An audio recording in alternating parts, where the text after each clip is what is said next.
What happens to you when you die? Most people believe in some sort of afterlife featuring an eternal reward or damnation, depending on the way you spent your time here on earth. But one thing that's certain, you will leave things behind. Physical things like property, personal belongings, and of course, money.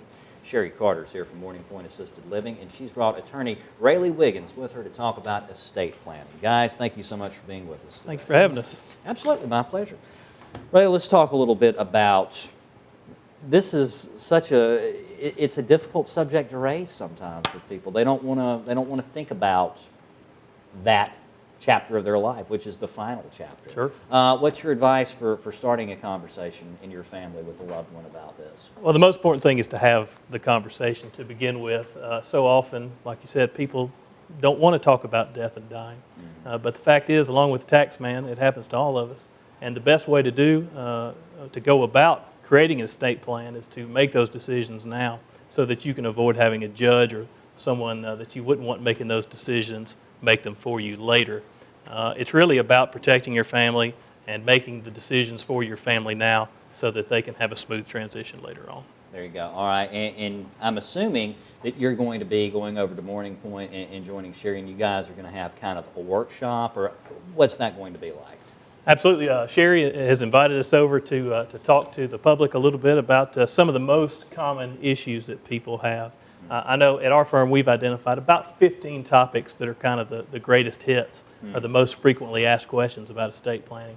So what we do is we try to relate some of that information in stories and examples so that people don't have to sit through a bunch of technical mumbo-jumbo, but they can hear practical, real-life examples of the kinds of things that can happen based upon the choices that you make. Absolutely. And Sherry, you guys are always eager to have events like this and just have people from the public come to them. Is that the same with this one as well? Yes, it's open to the public. I mean, it's real important that we give our seniors in the community protection and help. I mean, there's a lot out there that they're not aware of, and he's graciously agreed to come and help us. Yeah, one of the biggest problems we see is the amount of misinformation out there. Unfortunately, a lot of people with the best intentions, relying on what they think is good advice, whether it's from a friend, some of that what we call beauty shop and coffee shop advice, or internet advice, and they take steps thinking that they're protecting their assets, when often they're doing perhaps the opposite. Common example, people say, got to get the house out of mom and dad's name, got to transfer it to the kids. Well, sometimes you can do that and it'll work, but oftentimes that can be the very worst thing you could do. So it's important to talk with somebody before making those decisions. All right, super. Guys, thank you both so much for being with us today. Thank you.